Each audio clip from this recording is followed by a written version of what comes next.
Hello class, thanks for joining me online here. I've never done this before, so let's see how this goes. Um, Before we talk about corporate branding and image in class, I'd like to give you a couple of real-world examples and see what you take away from them. These are both clients of mine. One is a business-to-business client called Builders Mutual Insurance Company. One is a business-to-consumer client called Rapid Exchange Propane Tank Exchange Service. And you may not have heard of either one of them, but you'll know a lot more about them by the time we're done here. We'll be discussing two distinct approaches regarding these two case studies. One is strategic differentiation, and the other is executional differentiation. And you'll see the difference as we go through these. Let's start with Builders Mutual. Builders Mutual was established in 1984 as the North Carolina Home Builders Self-Insurers Fund, NCHBSIF. Now you can see how unwieldy that acronym is and unpronounceable and all that, and I don't even think they had a logo at the time. When they started, they only offered workers' compensation insurance. That's the kind of insurance that employers have to buy for their employees in case they get hurt on the job, and then they can file a claim and get disability and all that. I'm sure you've heard the term. Very common type of insurance and very widespread type of insurance. A lot of employers require it. So it's in many cases it's the law, and you have to provide it for your employees. They also only offered workers' compensation to residential home builders, and only in North Carolina. So it was a very narrow product and market they were working with. In 1998, 15 years later, 14, they changed their name to Builders Mutual. A mutual company is one all customers own a piece of, like stockholders. So Builders Mutual Insurance Company means that everybody who has a policy with that company technically owns a little bit of that company. So it's in their best interest for the company to do well. When we came on board, they still only offered workers' compensation insurance. So they'd been doing this for 15 years and doing okay.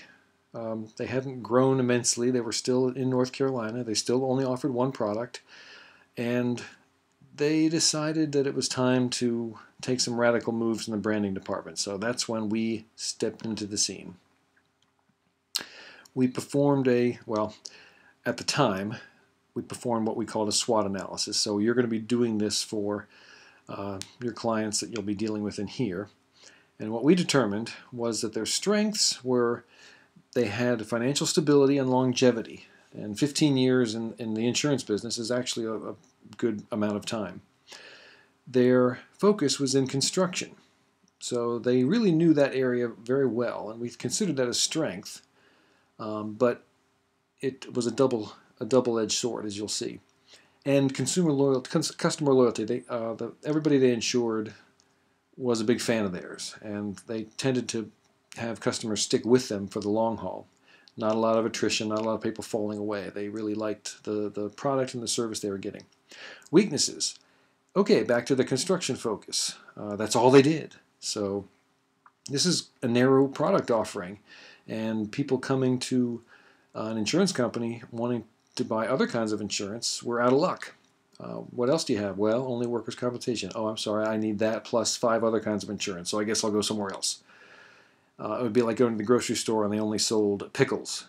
And, I need other things. I want to make, a whole hamburger. Well, we only sell pickles, so sorry. Opportunities. They had low name recognition, and it was a fragmented market, and it was up for grabs at that point. So North Carolina had a lot of different insurance companies in the market, and no single insurance company was a majority player. So there were opportunities to kind of grab up the market and grab market share for themselves away from the other guys. Threats were the larger, well-known insurance companies, and lots of companies that everyone knows, like Allstate and Nationwide. They all offer workers' compensation in addition to home and auto and life and all the other kinds of insurance that a builder would need. So a builder wouldn't necessarily have to go to Builders Mutual to get workers' compensation. They could get it from anybody, and somebody they knew well and had name recognition, and somebody they could buy other insurance from and make it easier and more efficient for them. Because these competitors offered all lines of insurance, so it was kind of hard to be a specialty player when that's all you did, and the other guys offered more and were better known. What we decided was to turn a weakness, which was their construction focus, into a strength. And the fact that they only worked in construction, we took that as a sign of expertise. And we took that to mean we know construction better than anyone. Nationwide couldn't claim that. Allstate couldn't claim that. They don't work only in construction. They work in all other kinds of insurance. So it's like being a jack of all trades versus being a master of one. And Builders Mutual was the master of one. And there weren't any other companies around in that same territory with that same claim to expertise. So we decided to establish Builders Mutual as the industry experts, the industry being construction industry. We were only talking to one audience here. We were only talking to construction workers and builders. And eventually we crafted this strategy into the line, "Nobody knows the builder like Builders Mutual." Now this was more of a campaign tagline, and we used it through the years. It didn't become the corporate tagline, but we use it as more of a theme. And it's become so well known, well used within the company that you hear employees kicking it around, saying it to each other. It's become kind of a mantra around the company. Now what we did do for a tagline was something that really solidified their connection to the builder. They never had any designs to work outside of residential construction. So we thought it was safe, with a name like Builders Mutual, they weren't going to change their name, we thought it was safe to make the claim where builders come first. And again, this is, like I talked about the other day, this is a tagline and a strategy that only applies to this company. It's not a generic term. Nobody else could be using this. Allstate could never say this. Nationwide, Liberty Mutual, any of those other insurance companies.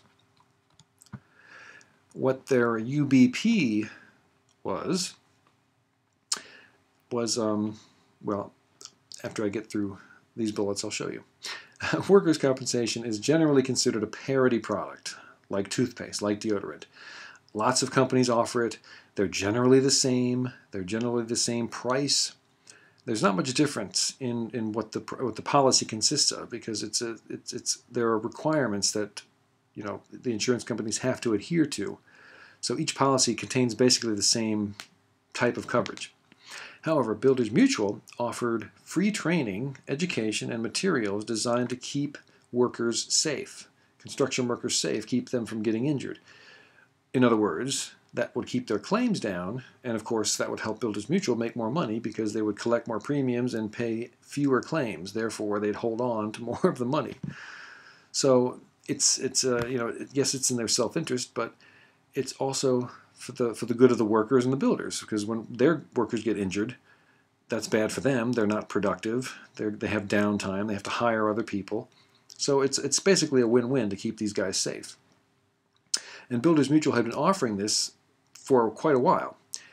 However, they hadn't been making a big deal out of it. They just took it as a routine that when you got workers' compensation from them, you would get some free training materials and things to share with your workers, training talks to give on the job site, to show them how to use safety equipment, to teach them how to be safer and avoid injuries. So we decided to leverage this unique competitive difference. This is known as a strategic differentiation. So there is literally something different about this company and its product.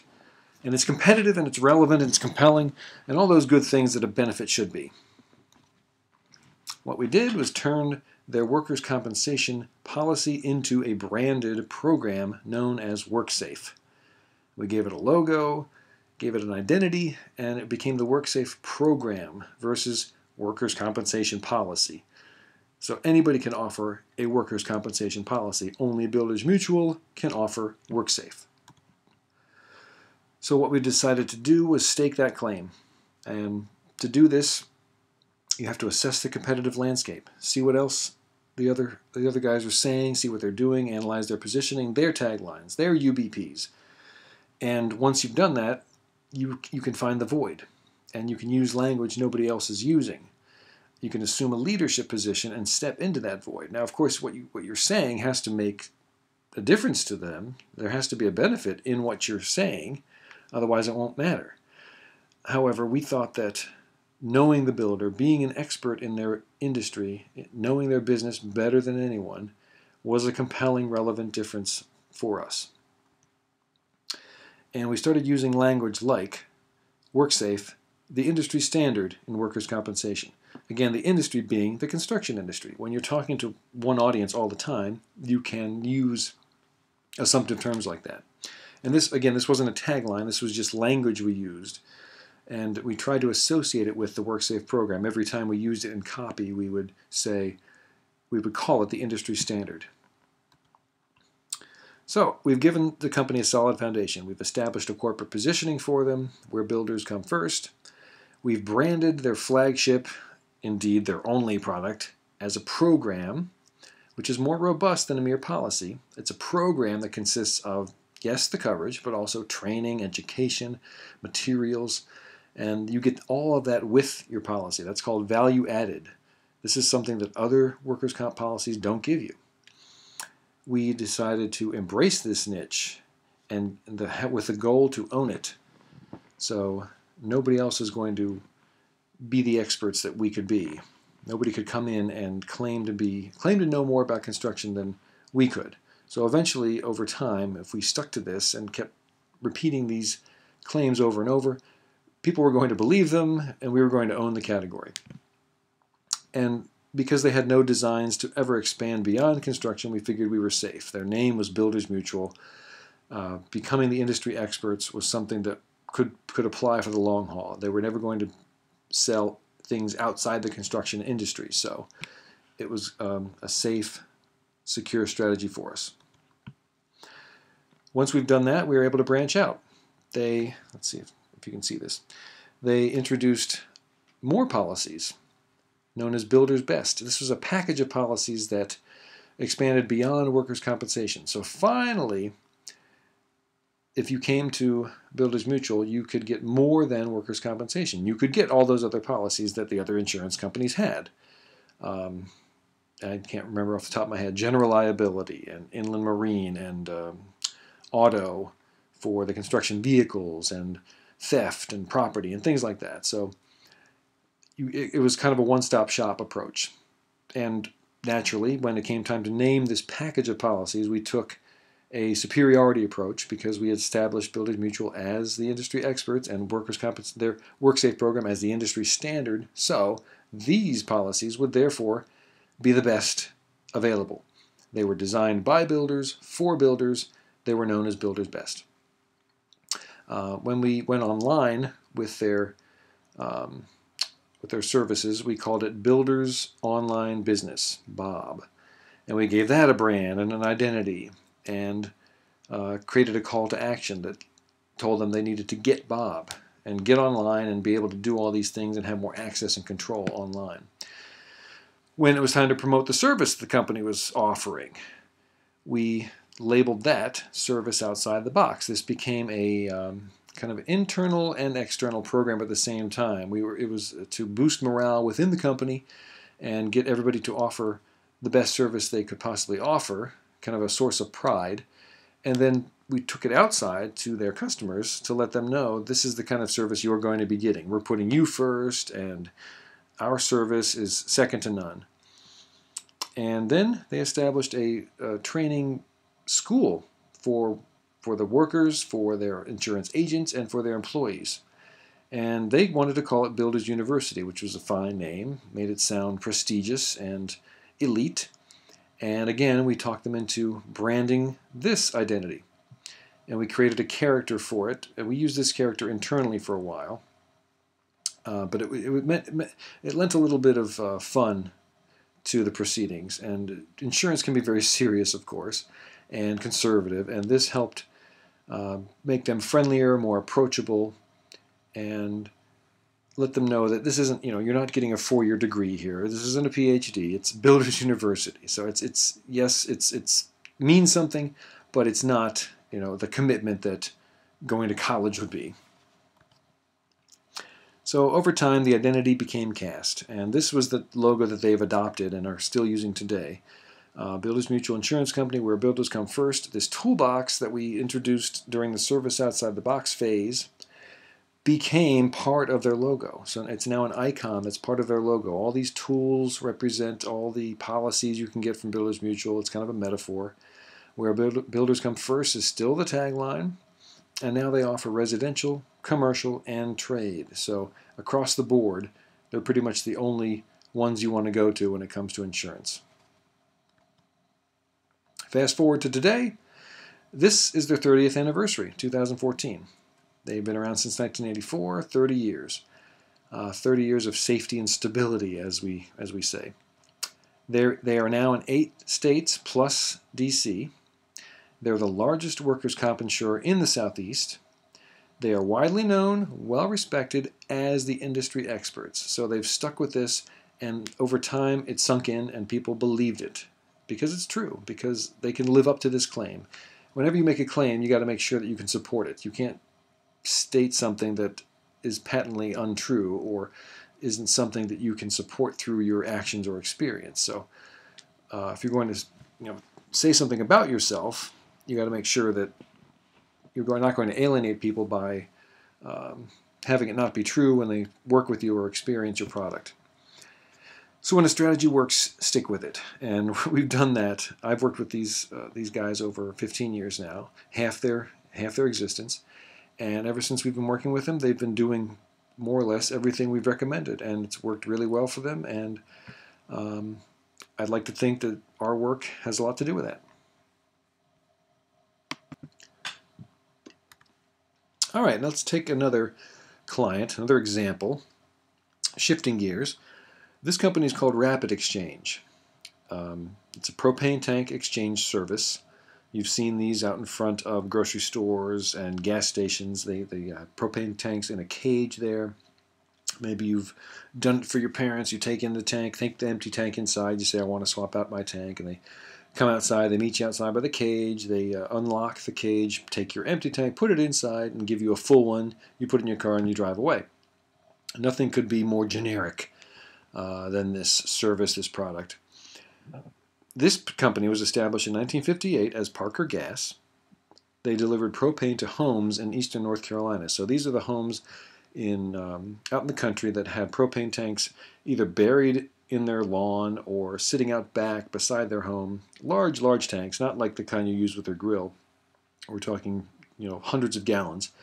And they would come with their truck and pump the propane into that tank and leave and come around next time that they were low. So it was a delivery service more or less, and with a largely rural customer base because in the suburbs and in urban areas, people wouldn't be using propane by that point. They'd have natural gas.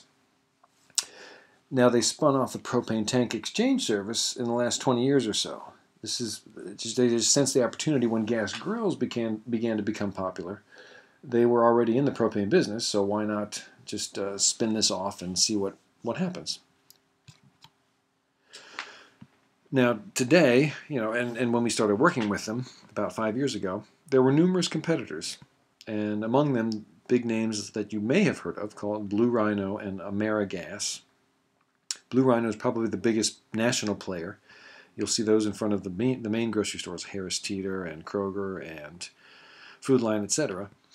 It's a highly competitive area because there isn't much difference between these tanks or these services. And propane is the same no matter what it's inside, no matter whose tank it's in, it's still propane.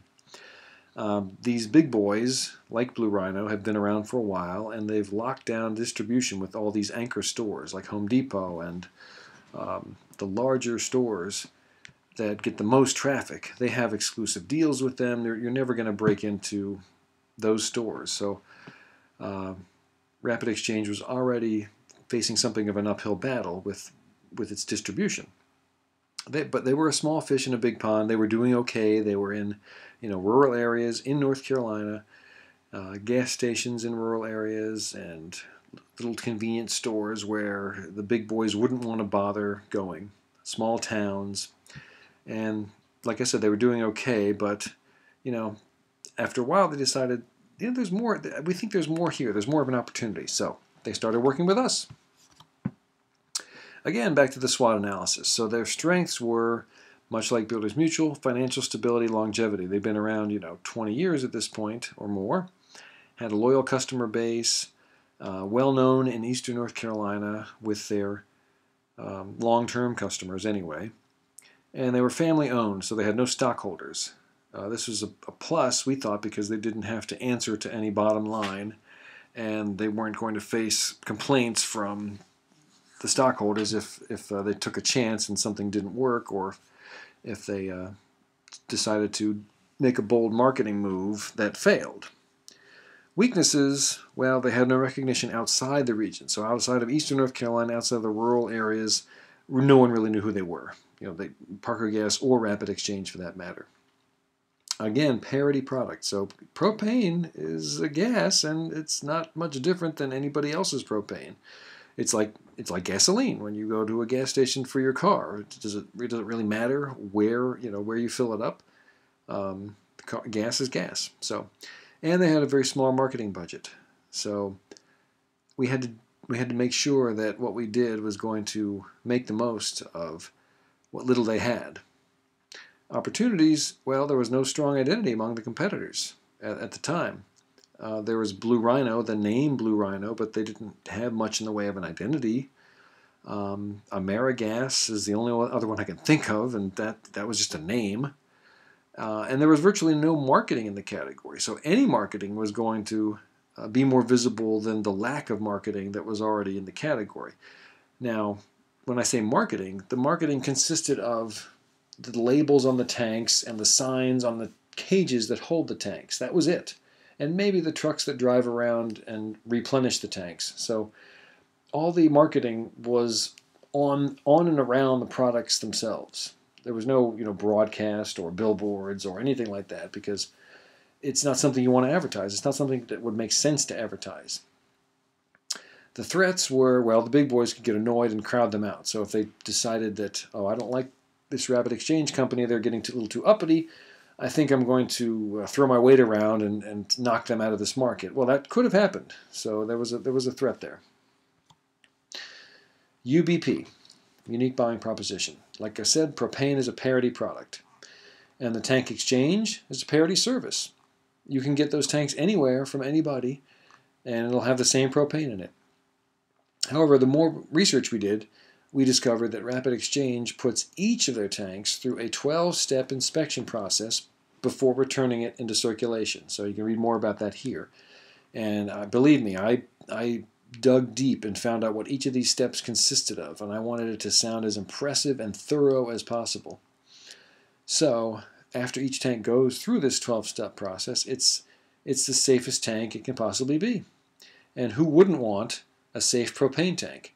You're going to be putting this thing in your car, driving it home. It's full of combustible gas, contents under pressure. You've heard of propane tank accidents, so you don't want to take that risk. And we were kind of planting the seed of doubt with regards to other companies, because we were saying that we had the safest tank. So if we have the safest tank, those other tanks couldn't possibly be as safe, right? Because we're the safest. When in reality, do the other companies do this? Probably. I don't know. We didn't talk to them. Are they talking about it? No. We did the competitive assessment of the landscape, and AmeriGas wasn't talking about their inspection process. Blue Rhino doesn't say how safe their tanks are. So sometimes when you're the only one to talk about it, you can eventually own that category, own that claim. So we invented a character, and we called him Inspector Q. Inspector Q gives Rapid Exchange a tangible personality. We talked about products having a personality, breakfast cereals and beers, and when it comes down to the marketing gives a product a personality. This stretched their marketing budget with high-impact, memorable graphics, something that you couldn't, we couldn't have any broadcast advertising. We had no billboards. We had no newspaper ads. So the exposure was limited. The exposure was limited to the labels on the tanks and the cage signs and the trucks that drive around and replenish these tanks. So versus just a logo on all these things, we decided to do something a little splashier, a little more memorable, and with a story behind it. So we created Inspector Q, Q for quality, of course. And also it made this brand more friendly and inviting. So you see this smiling, friendly guy who's making sure you've got a safe tank, and on the other tanks you just see the word AmeriGas or the word Blue Rhino. Well, this just gives you a better feeling. So, my opinion, but still. Now, versus what we did with Builders Mutual, which was a strategic differentiation because there was literally something different about their workers' compensation policy, this was an executional differentiation. Because in our heart of hearts, we know the competitors' tanks are just as safe. They're just not talking about it. I'm sure legally, if they're any kind of safe company at all, they have to do this process on their tanks. So the tanks are the tanks, right? And propane is propane. Prices are comparable, so it's not even a price game. So if the tanks are the same, the propane's the same, the prices are the same, the real difference is the marketing. So when it comes down to it, Inspector Q is what sets Rapid Exchange apart, and that is evident in the executions. Therefore, it's an executional differentiation. We modified their tagline. We couldn't change their name, so Rapid was always going to be part of the equation. Rapid means fast and quick and convenient, so that's a given. That's the to-go part of the equation. And quality and safety point back to the strategy and the 12-step inspection process. So quality and safety goes back to Inspector Q. So Rapid Exchange, quality and safety, to go. So it kind of hits on the main, all those benefits wrapped up in one. When it came time to branch out, once we'd established this identity, this brand for them, we were able to implement it on the cage signs themselves, where you would pick up the tanks. And you probably see these around, I don't know if they're around Chapel Hill, but this is still out there and going strong. So don't be surprised if you start noticing it. And they even introduced a product, a line extension, which was a meter you could put on the tank in between where the hose connects to the valve on the tank that would tell you how much gas is left in the tank based on the pressure. And the character had become so successful by that point that they wanted to leverage his identity, and we called it the Q meter. So the Q meter would tell you how much gas you had in your tank and when you were getting down to low levels, and we used the line "know when you're low," and that way you could be encouraged to go back and refill it. And of course, if a meter was branded with Inspector Q and Rapid Exchange, you'll be more likely to take the tank back to a Rapid Exchange facility to swap it out. Let's fast forward. Today, 5-6 years later, they're in 6 states, so not just North Carolina, South Carolina, Virginia, Tennessee, Kentucky, West Virginia. So the distribution is much wider. They have solid relationships and presence with smaller retailers. So they're in the Ace Hardwares and convenience stores and the mom and pops and the single, the one-offs, the hardware stores with that aren't chains, because they wanted to leave the big stores to the big boys. Let them have the Harris Teeters, let them have the Food Lions and Home Depots. There are plenty of other stores out there. In fact, there are probably more smaller stores out there than larger stores. And at this point, they're succeeding without any marketing at all, because I haven't worked with them in months or even a couple years now, and everything is still out there doing its thing for them. They have yet to come back to me with a need for anything else at this point. So I think everything we did for them has kind of set them up and just gotten them running. So they don't need anything else at this point. They've got the tanks, they've got the signs, they've got their trucks plastered with this identity, driving all over the place. And when they buy a new truck, they put a new sign on the side of it. When they get into a new location, they put a new sign on that cage. So short of changing their identity or modifying the character, there's really nothing they need from us at this point, which is nice but discouraging at the same time. I'd like to do more work for them, but if they don't need it, I guess that means what we did is doing well for them. All right, so here's some things we can talk about when we get together. These are not homework assignments necessarily, or you don't have to turn these in. I just like to have some discussion around these points. I'd like you to think of two other examples of strategic differentiation that you see in marketing. For example, two products that seem to be very similar, yet one has a distinct difference, a competitive difference that means something to you. You know, it's legitimate and it's a reason to buy that product versus its competitor. I'd like you to name two other examples of executional differentiation that you see in marketing. So two products that are, on the surface virtually identical. They taste the same, they perform the same function, but the point of difference lies in the marketing. And maybe you prefer one over the other because of the marketing.